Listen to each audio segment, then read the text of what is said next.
இந்த மயிலுக்கு எந்த ஒரு ஆபத்தும் இல்லாமல் விஜயோட திரும்ப வீட்டுக்கு வந்துடணும் அப்படின்னு சொல்லி நீங்கள் நினச்சிங்கன்னா இந்த வீடியோவுக்கு லைக் பண்ணி உங்களோட கருத்துக்களை தெரியப்படுத்துங்க. மயிலை நினைக்கிறப்ப ஒரு பக்கம் கோவமாக இருக்குது அப்படின்னு சொன்னாலுமே இன்னொரு பக்கம் பாவமாக இருக்குது அப்படிங்கிற மாதிரி தான் தெரியுது. ஏன்னா வயசு கோளாறு அப்படிங்கிறது அவங்கள யோசிக்க விடாமல் பண்ணிகிட்ருக்கு. அவங்க அக்கா குடும்பம் அப்படின்னு சொல்லி அவ்வளோ பாசமாக இருந்த ஒரு பொண்ணு தான் தினேஷ் எப்போ பழக்கமானாங்களோ அதில் இருந்து தான் சுத்தமாக மாறிட்டாங்க. சொந்த வீட்டிலே நகை பணத்தை திருடுற அளவுக்கு அவங்கள ட்ரெயின் பண்ணி அவங்கள மாற்றி இருக்கிறாங்க அப்படின்னு தான் சொல்லணும். இப்போ விஜய் கிட்ட மல்லி சொல்கிறாங்க, என் தங்கச்சிக்கு கொஞ்சம் பணம் கொடுத்துட்டு வாங்க அப்படிங்கிற மாதிரி சொல்கிறப்ப இப்போ விஜய் திரும்ப மயிலை பார்க்கறதுக்காக வந்திருக்கிறாங்க. மயிலுமே ரோட்டு ஓரமாக தினேஷ்காக வெயிட் பண்ணி காத்துட்ருக்குறாங்க. தினேஷுமே இன்னொரு 10 நிமிஷத்தில் வந்துடுறேன் அப்படிங்கிற மாதிரி தான் சொல்லிட்டு இருக்கிறாங்க. அதனால் ரொம்ப ரொம்ப பதட்டமாக இந்த மயில் காத்திருக்கிறாங்க. இந்த சூழ்நிலையில் விஜய் மயிலை பார்ப்பாங்களா இல்லை அதற்கு முன்னாடி தினேஷ் வந்துருவாங்களா அப்படின்னு சொன்னால் நிச்சயமாக விஜய் தான் முதல்ல பார்ப்பாங்க அப்படிங்கிற மாதிரி தெரியுது.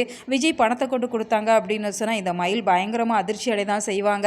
ஏன்னா பணத்தை வாங்குவா, இன்னொரு பக்கம் தினேஷ் வந்துட்டாங்க அப்படின்னு சொன்னால் மாமா கிட்ட சிக்கிருவோமே அப்படிங்கிற அந்த பதட்ட சூழ்நிலையில் மயில் ரொம்பவே நர்வஸாக இருக்கிறாங்க. அதனால் விஜய் திரும்பவும் கேட்குறாங்க, என்னாச்சு மயில், உனக்கு எதுவும் பிரச்சனையா அப்படின்னு சொல்லி கேட்குறப்ப அப்படியெல்லாம் எதுவும் இல்லை மாமா, என் ஃப்ரெண்டு இப்போ வந்துருவாங்க, நீங்கள் கிளம்புங்க அப்படிங்கிற மாதிரி விஜயை அனுப்பி வைக்கிறதுலே குறியாக இருக்கிறாங்க. இதனால் விஜய் பணத்தை கொடுத்துட்டு உடனே திரும்பிடுவாங்களா? நிச்சயமாக இல்லை. ஏன்னா மயிலுக்கு ஏதோ ஒரு பிரச்சனை இருக்குது அப்படிங்கிறத அவங்க பிஹேவியர் பார்த்தே புரிஞ்சுக்கிறாங்க. அப்படிங்கிறதால ஹாஸ்டல் எங்கே இருக்குன்னு சொல்லி நானே கொண்டு ட்ராப் பண்ணிடுறேன் அப்படிங்கிற மாதிரி அவங்கள கொண்டு விடுறதுக்குமே நிறைய வாய்ப்பு இருக்குது. இதனால் இந்த சூழ்நிலையில் நிச்சயமாக விஜய் மயிலை காப்பாற்றிடுவாங்க. ஏன்னா தினேஷ் கையில் மட்டும் மாட்டிக்கிட்டாங்க அப்படின்னு சொன்னால் அந்த நகையோடு அவங்கள கடத்திட்டு போகணும் அப்படிங்கிற மாதிரி தான் அவங்க பல திட்டங்கள் போட்டு வச்சுருக்கிறாங்க.